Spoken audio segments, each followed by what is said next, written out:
हरे कृष्णा, राधे राधे। हम सभी ने श्रीमद् भागवत महापुराण का श्रवण 1, 2 या इससे ज़्यादा बार भी किया है, परंतु 7 दिन के सप्ताह पुराण में भागवत जी की कुछ ऐसी कथाएं भी हैं जिनका श्रवण हम नहीं कर पाते।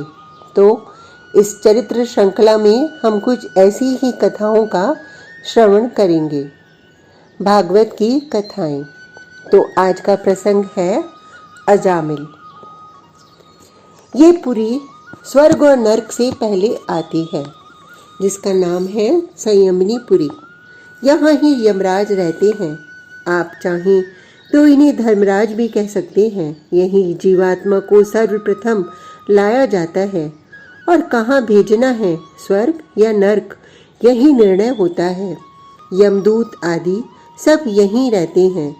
देखो, कुछ कर्मों के करने से पुण्य होता है और कुछ के न करने से। कुछ कर्मों के करने से पाप होता है और कुछ कर्मों के न करने से। आज यमराज अपने दूतों को शिक्षा दे रहे थे। उनके दूत पंक्तिबद्ध खड़े थे और अपने मालिक की एक एक बात बड़ी ध्यान से सुन रहे थे। ये समय है दूतों के परिवर्तन का। पुराने दूतों का समय काल पूरा हुआ है। जो वो मृत्युलोक में जा चुके हैं, उनका जन्म हो गया है, तो आज यहाँ नए दूत आए हैं। नए हैं इसीलिए इनको यमराज स्वयं शिक्षा दे रहे हैं। प्रमाद नहीं होना चाहिए। जिसको नहीं लाना है उसको ले आए तो दंड मिलेगा। इस बात की खबर दूतों को भली प्रकार से मालूम होनी चाहिए। यमराज के साथ साथ चित्रगुप्त भी चल रहे हैं और वो देख रहे हैं कि कौन दूत प्रमादी है। कर्म ही संस्कार का रूप धारण करके फल प्रदान करता है। संस्कार बनती है आसक्ति से, कर्म के प्रति आसक्ति। यदि कर्म के प्रति आसक्त न हो तो कर्म न पाप दे सकता है न पुण्य। यमराज के चेहरे में कभी मुस्कुराहट देखी नहीं गई। तनी ऐठी हुई मूछें, बड़ी बड़ी लाल लाल आंखें। क्षमा करना इनको आता ही नहीं। विधाता ने क्षमा शब्द यमराज को सिखाया ही नहीं है। कुछ दूत थे जो यमराज की बातें समझ नहीं पा रहे थे, किंतु उन्हें सिर हिलाना ही पड़ता था। यमराज कहते रहे, कर्म के निर्णय में ये 12 साक्षी हैं। यही हमें बताएंगे कि कर्म तो जीव ने किया, किंतु उसमें उसकी आसक्ति थी या नहीं। सुनो उन 12 साक्षी के नाम। सब दूत सुनने लगे, क्योंकि ये महत्वपूर्ण था। सूर्य, अग्नि, आकाश, वायु, दिशाएं, दिन, रात्रि, संध्या, चंद्रमा, गौ, मन और बुद्धि। यमराज अपनी मूछें ऐंठते हुए बोले, इनमें से मन और बुद्धि ही कर्म के प्रति जीव आसक्त है या नहीं, ये निर्णय दे सकते हैं। किंतु मन और बुद्धि ने पक्षपात किया तो यमराज चलते हुए रुक गए। उन्होंने इस नए दूत को देखा, किंतु ये दूत डरा नहीं। आगे बोला, क्योंकि महाराज, मन और बुद्धि जीव के ही तो है ना, ये पक्षपात कर सकते हैं। यमराज ने इस बात का उत्तर देते हुए कहा, अनेक बार ये देखा गया है कि अधर्म भी धर्म बनकर धोखा देता है। इसलिए मन बुद्धि के अलावा चित्त को देखना आवश्यक है, क्योंकि उसी से सब संस्कार संग्रहित होते हैं, पाप के भी और पुण्य के भी। अनेक बातें हैं, कितना कहूँ। यमराज बोले, कभी कभी धर्म का नाटक करना भी पाप हो जाता है, क्योंकि दंभ भी पाप है। जो अपने धर्म में बाधा डाले वो धर्म होने पर भी पाप विधर्म है, पाप है। तुम सब समझ रहे हो ना? जी सरकार, सब लोगों ने एक स्वर में कहा। किंतु सबके राजा यमराज की बात कम ही पल्ले पड़ी थी। हाँ, इन दूतों के जो प्रमुख थे उन्होंने ही ये कहा कि मूल बात इतनी समझ लो, जबरदस्ती किया गया त्याग, कष्ट सहन, ये सब पुण्य नहीं है, और जबरदस्ती कराया गया पाप भी जीव को भोगना नहीं पड़ता। जैसे कोई जबरन तुम्हारे मुंह में मांस डाल दे तो उसका पाप तुमको नहीं लगेगा। ये एक बात समझ में आ गई थी दूतों की। ये रहा दंड और ये रहा जीवों को बांधने के लिए पाश। ये सबको एक एक लाकर दे दिया था चित्रगुप्त ने। अब जाओ। कहाँ? सब दूतों ने उत्साह से पूछा। तुम जाओ, कुछ सोचकर बोले चित्रगुप्त। कन्नौज, गंगा और यमुना के समीप बसा ये नगर। वहाँ एक ब्राह्मण है अजामिल, उसको पाश से बांध कर ले आओ। वो नामी पातकी है, पाप में जीवन है उसका। अजामिल। सब दूत उत्साही होकर चले गए। क्या हुआ? तुम लोग खाली हाथ क्यों आए? और तुम्हारे अंगों में चोट कैसी? किसकी हिम्मत हुई है जो तुम्हें रोक सके? मैं यमराज हूँ, बोलो क्या हुआ? अजामिल को लेने गए दूत लौट आए थे और कुटे पिटे आए थे। ये प्रथम घटना थी जब यमदूत इस तरह लौटे, बेरंग लौटे थे। महाराज, हम आपकी आज्ञा मानकर गए थे, किंतु क्या? यमराज फिर चीखे। पहले आप ही बताइए कि ये नारायण कौन है? ओह, ये क्या हुआ? ये नाम सुनते ही यमराज का मुखमंडल एकाएक बदल गया था। उनके मुखमंडल में सौम्यता और शांति छा गई थी। वो कुछ कह नहीं पा रहे थे। उसी दूत ने फिर पूछा, बताइए ना, ये नारायण कौन है? यमराज के नेत्रों में स्नेह भर आया। उनके मुख में जो कठोरता थी वो इस नाम से ही समाप्त हो गई थी। धीरे बोलो, सजल नेत्रों से यमराज ने कहा। किंतु आप डरते क्यों हैं इस नाम से? क्या इस अखिल ब्रह्मांड में आप ही सर्वे सर्वा नहीं हैं? अब तो सारे दूत उलझ पड़े थे। चित्रगुप्त ने कहा, तुम लोग इतना हल्ला क्यों मचा रहे हो? शांत रहो, शांत रहो।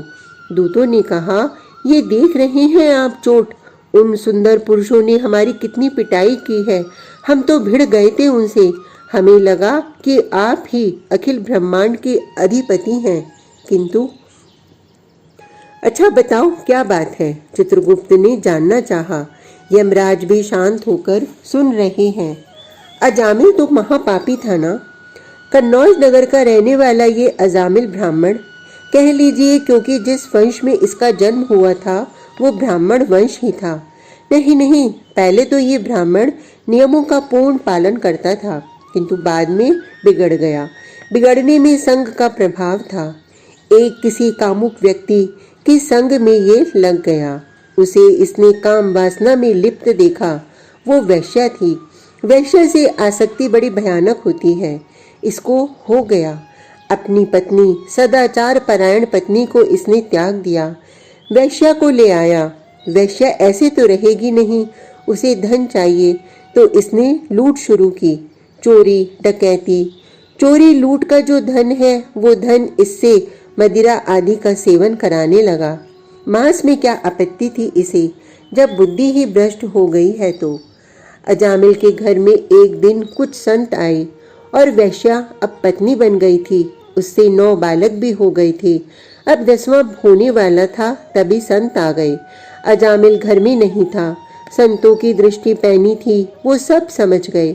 अजामिल की पत्नी को इतना कहकर चले गए कि इस दशम पुत्र का नाम नारायण रख देना। पुत्र हुआ। पत्नी के कहने से अजामिल ने उस ब्राह्मण का बालक का नाम नारायण भी रख दिया। किंतु पुत्र बड़ा सुंदर था। उसकी तोतली बोली, वो नटखट भी था। अजामिल वृद्ध हो चला। वो अब घर में रहता और अपने बालक नारायण से ही खेलता। वृद्ध हो गया था, इसलिए अब उसमें मार काट डालने की हिम्मत भी नहीं थी। धीरे धीरे उसने खाट पकड़ ली। आगे क्या हुआ? बोलो, आगे क्या हुआ?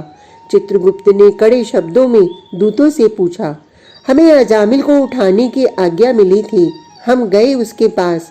हमें कहा गया था कि कर्म में आसक्ति ही पुण्य और पाप का कारण होते हैं। अजामिल की कर्म में गहन आसक्ति थी, पुण्य तो उसमें था ही नहीं। अपने पाप कर्म में उसकी बहुत आसक्ति थी। उसके चित्त को हमने पढ़ा। मैंने इतने शिकार किए, मैंने इतने घर लूटे, इतनों की हत्या की, मैंने इतनी चोरी की, यही सब चित्त में अंकित था। हम अब प्रसन्न थे कि इसको तो नरक ही ले जाना है। ये स्वर्ग का भागीदार तो क्या, उसके दर्शन का भी अधिकारी नहीं है। वो मूर्छित हो गया था। उसकी सांसें चल रही थी।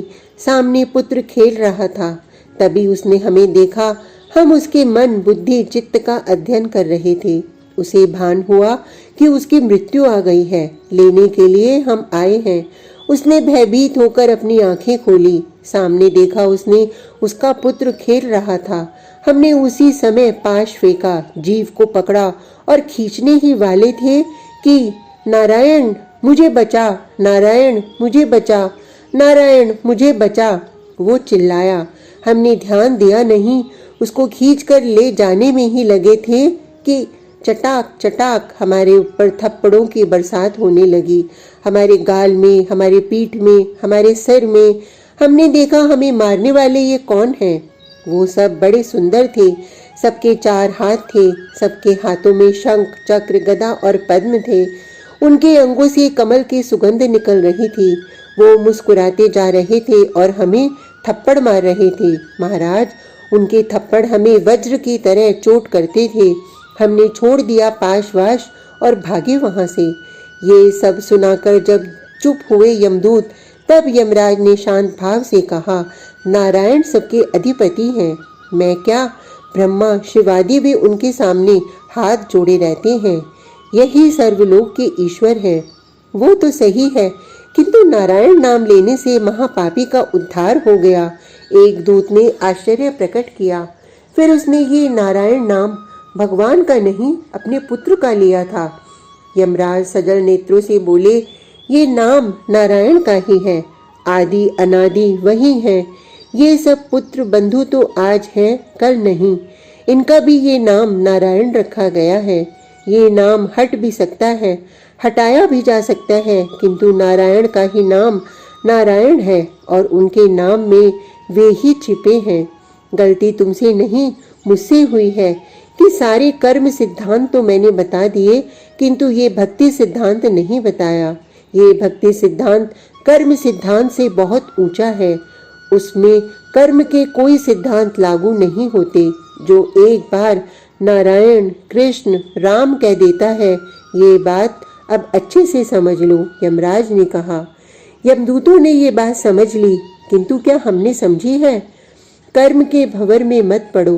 पाप पुण्य इसके सिद्धांत समझना बड़ों बड़ों के वश की बात नहीं। फिर तुम और हम क्या हैं?